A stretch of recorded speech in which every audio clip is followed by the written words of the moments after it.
తొలగించిన కాంట్రాక్ట్ కార్మికులను తక్షణమే విధుల్లోకి తీసుకోవాలని స్టీల్ అడ్మిన్ బిల్డింగ్ వద్ద విశాఖ ఉక్కు నిర్వాసిత ఐక్య సంఘం నిరసన. యాజమాన్యం కాంట్రాక్ట్ కార్మికులను తొలగించి కొత్త వారిని జాయిన్ చేసుకోవడం అన్యాయం. భూములు ఇచ్చిన నిర్వాసితులకు యాజమాన్యం అన్యాయం చేస్తున్నా ప్రభుత్వం స్పందించడం లేదు. తొలగించిన కాంట్రాక్ట్ కార్మికులను తక్షణమే తీసుకోవాలి, లేదంటే ఉద్యమం తీవ్రతరం చేస్తాం. స్టీల్ ప్లాంట్ కోసం మా నుండి తీసుకున్న భూములు మాకు ఇవ్వాలి. 64 గ్రామాల ప్రజలు ఉద్యమిస్తాం. పాల్గొన్న ఆదినారాయణ, వంశీకృష్ణ యాదవ్, భాస్కర్, అప్పారావు. భూములు పొట్లు తీసుకొని మా ఇంట్లో నాకు 2 కొడుకులు ఉన్నారు, మా ఆయన ఉన్నారు, ముగ్గురు ఇక్కడే చేస్తున్నారు. చేసిన వాళ్ళు తీసేస్తే మేము ఏమి తిని బతకాలని నా పిల్లల తల్లులు ఇగో నా మనవలు వీళ్ళందరూ కలిసి ఇలా బాధపడుతున్నాం. అలాగే 1,000 కోటి జనాలు అంతా కూడా భూములు పుట్టలు ఇచ్చిన వాళ్ళు పడిపోయి రోడ్డు మీద పడి ఉన్నాం. మమ్మల్ని ఎవరు పట్టించుకోవడం లేదయ్యా. మమ్మల్ని పట్టించుకోవడం లేదు. ఏటి తిని బతకాలి, ఏటి మనం చేసిన తప్పేటి నెరవేరు బ్యాక్ లిస్ట్లో నెట్టారు, దొంగలు కట్టినట్టు ఎట్టేసారు. ఎక్కడికి వెళ్ళినా కూలి పని చేసుకొని ఎక్కడ ఏం తిని బతుకుతామో ఒక్కసారి ఈ పరిస్థితుల్లోనూ వాళ్ళు కూడా ఉంటే ఎలా తింటారో ఏముంటారో వాళ్ళు తెలుసుకోవాలన్న. మమ్మల్ని మా అమ్మాయి ఆయన మాత్రం చచ్చిపోతాను అనేసి 3 సార్లు వెళ్ళారు. బాబు చచ్చిపోతాను చచ్చిపోతాను బాబు, నీకు దండవరా బాబు, మేము ఎలాగో పెంచుతామనేసి నా కొడుకులు 2 పట్టుకొని పొగులు మోపానికంట భయపడి అలా ఎంతమందిలో చచ్చిపోయారు. మా చుట్టూరే 3 చనిపోయారు. 3 ఈ ఆస్తులు అనబలం అవన్నీ తీసుకొని నాన్న ఈరోజు ఇంత బాధ పెట్టడం లేదు. ఈ టీల్ ప్యాంట్లోను ఇలా చేసి మమ్మల్ని అందరూ బయట వాళ్ళు తెచ్చి కూళ్ళు బయట వాళ్ళు తెచ్చి పెట్టడం, మమ్మల్ని చూస్తే తీసి పాడేసేసారని ఎంతమందిరో ఇళ్ళలో గొడవలు ఎన్నైపోతున్నాం నాయన. అందుకు మమ్మల్ని ఏం చేసినా సరే ఈ మేనేజ్మెంట్ ఏం చేస్తారో లేదంటే ఆ మేనేజ్మెంట్ ముందు మేము అయిపోమన్నా అయిపోతామయ్యా, మాకు సిద్ధమయ్యా, అందుకే వచ్చామయ్యా మేము. మమ్మల్ని ఏం చేస్తారో మరి. మా కడుపు మంట చూడండి, ఎక్కడ కొట్టినా కొట్టండి కానీ కడుపు మీద కొట్టకండి అయ్యా, కడుపు మీద కొట్టకండి అంతా మీకు. మరి మేము చెప్తాను, ఇంతకన్నా నాకు చదువునేది సంగతి అనేది కడుపు మంటే చెప్తుంది నారాయణ. ఉమ్మడప్పారావు విశాఖ ఉక్కు నిర్వాసితుల contract labour union general secretary.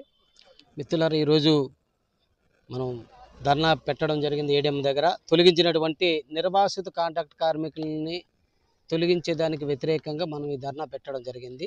ముఖ్యంగా ఏదైతే ఎంప్లాయ్మెంట్ సీనియారిటీ ప్రకారంగా అన్స్కిల్డ్, సెమీ స్కిల్డ్ 50% ఆ రోజు ఎస్డిసి గారు, ఎంప్లాయ్మెంట్ ఆఫీసరు, స్టీల్ ప్లాంట్ సంబంధించి హెచ్ఆర్ డిపార్ట్మెంట్ వాళ్ళు ఉండి రిక్రూట్మెంట్ ఒక ఉద్యోగానికి ఎలా రిక్రూట్మెంట్ చేస్తారో ఆ పద్ధతిలో రిక్రూట్మెంట్ చేసినటువంటి వాళ్ళని కూడా ఈరోజు మ్యాన్ పవర్ని తగ్గిస్తామని చెప్పేసి తీసేస్తే ఆర్ కార్డుకి ఇచ్చినటువంటి వాల్యూ ఏంటి అనేది కేంద్ర రాష్ట్ర ప్రభుత్వాలు సమాధానం చెప్పాలి. రెండవది, తొలగించడం కరెక్ట్ అనుకుంటే ఇక చట్టాలు ఈ దేశానికి లేవా? తొలగించే పద్ధతిలో చట్టాలు కూడా అనుసరించి తీయాల్సినటువంటి అవసరం ఉంది కదా. కొన్ని ఏళ్ళ నుండి పనిచేస్తున్నటువంటి ఒక కార్మికుడిని ఏ చట్టాన్ని అనుసరించకుండా తీయడం అనేది చట్ట విరుద్ధమైనది. ఇక్కడ ఉన్నటువంటి ఆఫీసర్లు చట్టాన్ని ఫాలో అవుతూ పనిచేయాలి, కానీ అధికారం ఉంది కదా అని చెప్పేసి ఎవరికి నచ్చినట్టు వాళ్ళు పని చేసుకోవడం ఈ దేశం ఎటుపోతుంది అన్నది అయితే మాకు అర్థం కావడం లేదు. ఒకటేంటంటే ఈరోజు పెడుతున్నటువంటి ధర్నాలో తక్కువ మంది రావచ్చు గాక, ఎందుకంటే మేము అప్పటికప్పుడే నిరసన తెలియజేయాలనే ఉద్దేశంలో పెట్టినటువంటి ధర్నా ఇది. మేమైతే ఎక్కువ మొబిలైజేషన్ కూడా చేయలేదు ఈ ధర్నాకి. కనుక శాంపుల్గా యాజమాన్యానికి మా ఒత్తిడి, మా బాధ ఏదో అర్థం చేయించాలనే ఉద్దేశంతోనే ఈ ధర్నా పెట్టాము. ఇప్పుడు మరి మెమోరాండం కూడా మేనేజ్మెంట్కి ఇవ్వడం జరుగుతుంది.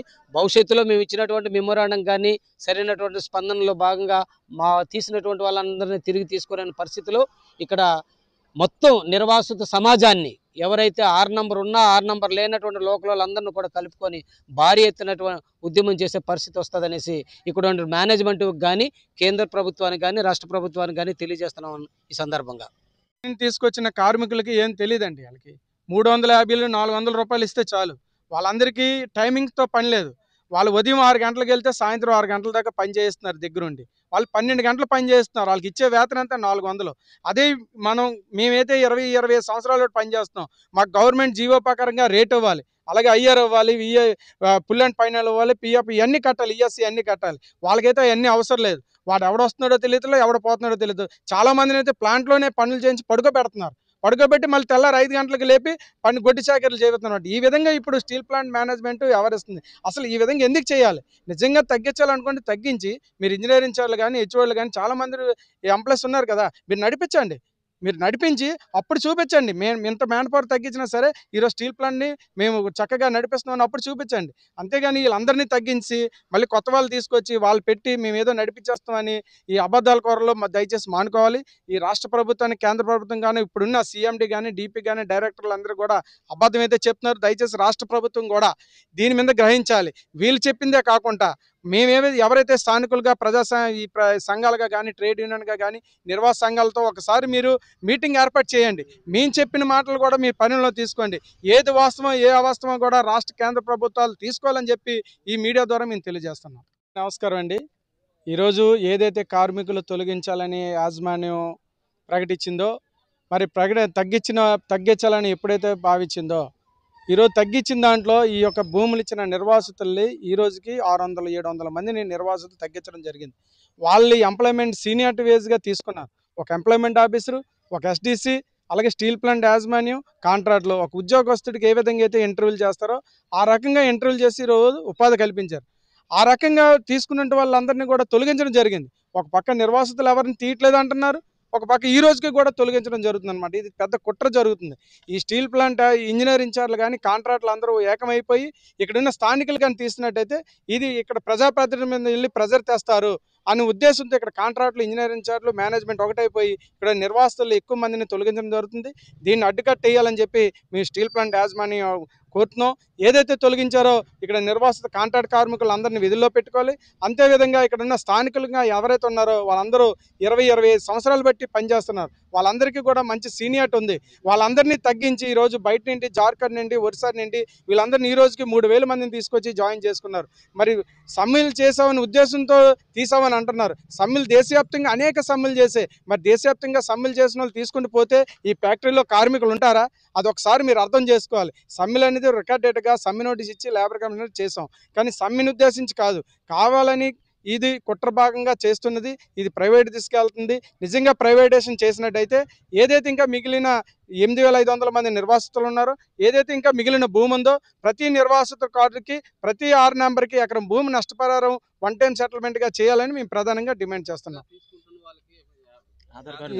ఈరోజు అంతేకాదు, ఈరోజు 5000 పైచీలు 5600 మందిని కార్మికులు తొలగించారు. ఈరోజు కొత్తగా 3000 మందిని తీసుకున్నారు. అంటే కార్మికులు తగ్గించడం ఎందుకు, తీసుకోవడం ఎందుకు? అంతేవిధంగా ఏదో దొంగతనం చేసినట్టు స్టీల్ ప్లాంట్లో ఆధార్ కార్డు గేట్ పాస్ని బ్లాక్ చేశారు. అది ఎవరికి చేస్తారు? ఈ స్టీల్ ప్లాంట్లో క్రిమినల్గా ఏమైనా దొంగతనం చేస్తే పాస్ని, ఆధార్ కార్డుని బ్లాక్ చేస్తారు. కానీ ఏది లేకుండా ఈరోజు ఆధార్ కార్డును కూడా బ్లాక్ చేశారు. ఇంకా ఇండస్ట్రీలో కూడా పని చేసుకోకుండా కూడా ఈ విధంగా మేనేజ్మెంట్ ఎవరిస్తుంది? ఖచ్చితంగా మీరు ఆధార్ కార్డు బ్లాక్ తీయాలి. ఎవరైతే కార్మికులు తొలగించారో వాళ్ళందరినీ విధుల్లోకి తీసుకోవాలి. మరీ ముఖ్యంగా నిర్వాసితులు ఎంతమంది అయితే ఉన్నారో అంతమందిని కూడా మళ్ళీ యథావిధిగా ఏ డిపార్ట్మెంట్లో అయితే పని తీస్తారో ఆ డిపార్ట్మెంట్లో అందరినీ కూడా పని తీసుకోవాలని మేము డీపీ యూనియన్గా, నిర్వాసితుల ఐక్య సంఘంగా డిమాండ్ చేస్తున్నాం. విశాఖ స్టీల్ ప్లాంట్లో కాంట్రాక్ట్ కార్మికులు తీసేసిన ప్రక్రియలో ఇక్కడ ఉద్యమం చేయడానికి 64 గ్రామాలు నిర్వాసితులందరూ కూడా రావడం జరిగింది.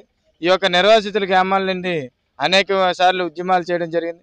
స్టీల్ ప్లాంట్ మేనేజ్మెంట్ అనేక విధాలుగా కార్మికులను తొలగించే ప్రయత్నం చేస్తూ ఏ ఒక్కరిని కూడా జీతభత్యాలు లేకుండా ఆకలి బాధతో 3 నెలల నుండి ఉన్నారు. ఇలాంటి తరుణంలో కూడా ఉన్న గవర్నమెంట్ కూడా పట్టించుకోలేని పరిస్థితి ఉంది. ఈ రోజున్న గవర్నమెంట్ కూడా మాట్లాడకుండా ఒకవేళ ఇక్కడ స్థానికంగా ఉన్న ఎమ్మెల్యే గారు చెప్తున్నా సరే ఇక్కడ ఉన్న సిఎండి గారు కానీ, డిపి గారు కానీ వీళ్ళెవరూ పట్టించుకోలేని పరిస్థితిలో ఉన్నారు.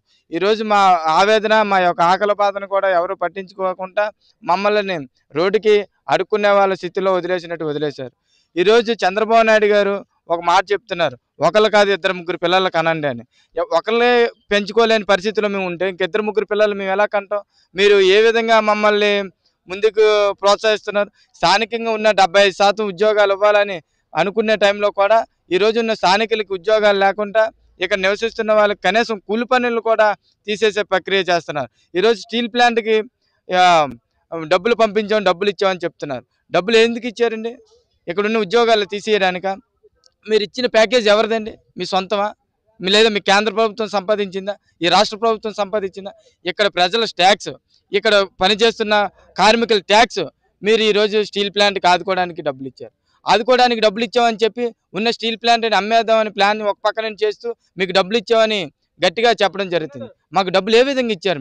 మీరు ఇచ్చిన డబ్బులు మాకు ఏ విధంగా ఉపయోగపడుతున్నాయి? కార్మికుల్ని తొలగించే ప్రయత్నం చేస్తుంటే కార్మికులందరూ రోడ్డున పడిపోతుంటే మీరు పట్టించుకోకుండా ఈ రోజున్న ప్రభుత్వానికి మేము ఏమేమి ప్రశ్నలు వేస్తున్నామంటే ఇక్కడున్న నిర్వాసితులకి మిగిలిన భూములు ఇచ్చేయమనండి. మా భూములు మాకు ఇచ్చేయండి, మేము బతుకుతాం, వ్యవసాయం చేసుకుంటాం. ఈ రోజు ఇక్కడ ఇంత స్టీల్ ప్లాంట్ ఏర్పడడానికి కారణం, ఇక్కడ ఇంత గర్వంగా ఉన్నదంటే దానికి కారణం స్టీల్ ప్లాంట్ నిర్వాసితులు భూములు ఇవ్వబట్టి ఈరోజు ఇక్కడున్న స్టీల్ ప్లాంట్ బాగుంది. ఈ స్టీల్ ప్లాంట్ ద్వారా బతుకుతున్న ఫ్యామిలీలన్నీ బాగోవాలన్నా, ఈ రాష్ట్ర ప్రభుత్వం బాగుండాలన్నా మా యొక్క ఉపాధిలో మాకు కల్పించాలి. లేని ఏడలా మా భూములు మాకు ఇవ్వాలని చెప్పి తెలియజేస్తున్నాం.